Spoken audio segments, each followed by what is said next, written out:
In CSS, there are two ways to create animations: transitions and animations. Transitions are simple. They smoothly change one property from one state to another. But when you want more control and more complex effects, you use CSS animations with keyframes. So what is keyframes? Keyframes is a special CSS rule that defines the different stages of an animation over time. It controls how an element looks at specific moments during the animation. Instead of just having a starting point and an ending point, keyframes lets you add multiple steps in between.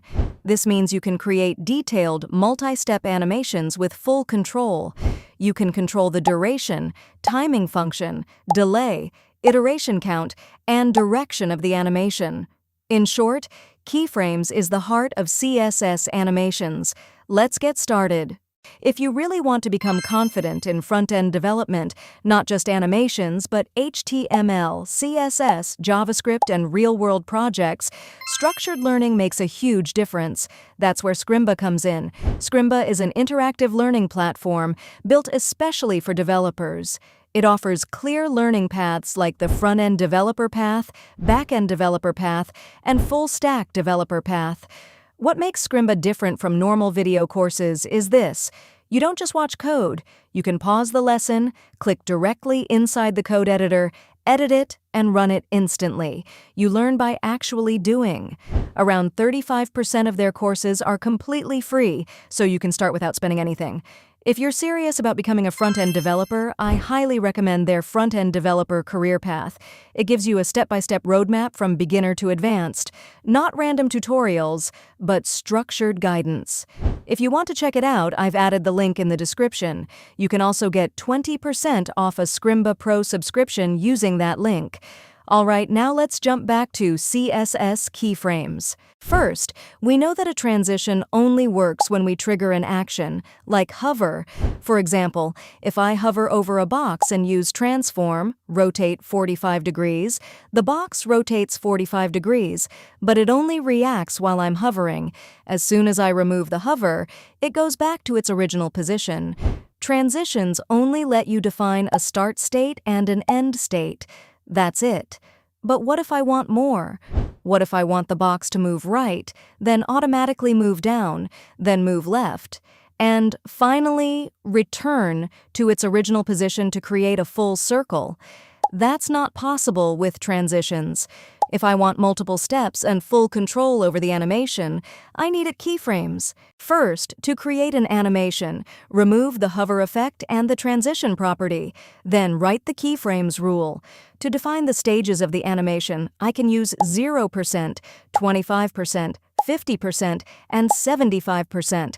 I'm choosing 4 steps because that's all I need for this animation. But you can use any percentage you want, like 20% or 10%. The percentages don't have to be in exact order. That's the flexibility of keyframes. Now let's define what happens at each stage of the animation. At 0%, I don't want anything to change, so I'll write transform translate 0, 0, so the box stays in its original position. At 25%, I want the box to move to the right, so I'll use transform translate 300 pixels, 0. This moves the box 300 pixels in the X direction while keeping the Y position the same. To make the animation work, we need to apply it to the box. For that, we add 2 properties: animation name and animation duration. I'll set the animation name to MoveBox, you can use any name you want, and set the duration to 3 seconds. If the animation doesn't run, make sure the name in animation name matches the name inside the keyframes rule. Once the names match, the animation will work correctly. Want to learn more about CSS animations? Check out our full CSS animation video. At 50%, I want the box to move to the bottom right, so I'll set both the X and Y values to 300 pixels by writing transform translate 300 pixels, 300 pixels. Now you'll see the box move to the right first, then go down to the bottom right, and after that, it starts moving back up. For the final state, I'll write transform translate 0, 300 pixels. This moves the box back to the left while keeping it 300 pixels down. Now the animation is complete. We've created this movement step by step using keyframes. Here, I'll also add a 100% state. It will be the same as the 0% state, and to keep the code clean and short, I can combine both states using a comma. Now you can see the animation works properly. Next, I've already defined two important properties. The animation name tells the browser which keyframes animation to use. The animation duration defines how long the animation takes to complete one cycle. If you set it to 0 seconds, the animation won't run. Next is animation timing function. It controls the speed of the animation and works just like transition timing function. If I use ease in out, the animation starts slow, speeds up in the middle, and slows down again at the end. Then we have animation delay, which sets a delay before the animation starts. For example, if I set it to 2 seconds, the animation will wait 2 seconds before playing. Finally, animation iteration count controls how many times the animation repeats. You can set it to a specific number or use the keyword infinite to make it run forever. Next is animation direction. It controls whether the animation runs normally or in reverse. By default, it's set to normal, which means the animation plays from the first keyframe to the last. If you set it to reverse, the animation starts from the last keyframe and ends at the first. If you use alternate, the animation plays forward first, then backward. And with alternate reverse, it plays backward first, then forward. Now let's talk about animation fill mode. I'll add another keyframes rule and make sure the animation name matches the keyframe's name. In this example, I'll define two states where the box moves from -400 pixels to 300 pixels. If I use animation fill mode forwards, the animation stays at the last keyframe after it finishes. If I use backwards, the element applies the starting keyframe styles before the animation begins and returns to its original state after it ends. If I use both, it applies both the forwards and backwards behavior. Finally, we have animation play state. This property lets you pause and resume the animation. It accepts values like running and paused.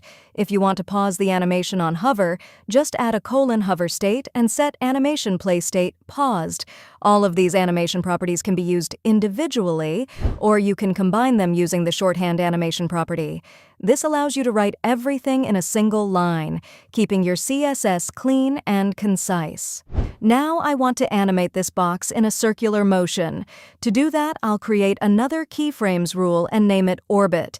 In this rule, I'll define two states, from and to. The from state represents the start of the animation, which is 0%, and the to state represents the end, which is 100%. Inside from, I'll set transform rotate 0 degrees, and inside to, I'll set transform rotate 360 degrees. Then I'll update the animation name to orbit so this animation runs. Finally, I'll set border radius 50% to make the box a circle. Now the animation plays in a circular motion, although the rotation might not be very noticeable.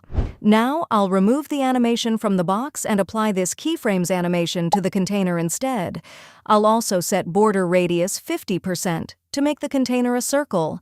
Now you can see the animation looks like an orbit, moving in a circular path. If you've seen this kind of animation on websites, this is usually how it's built.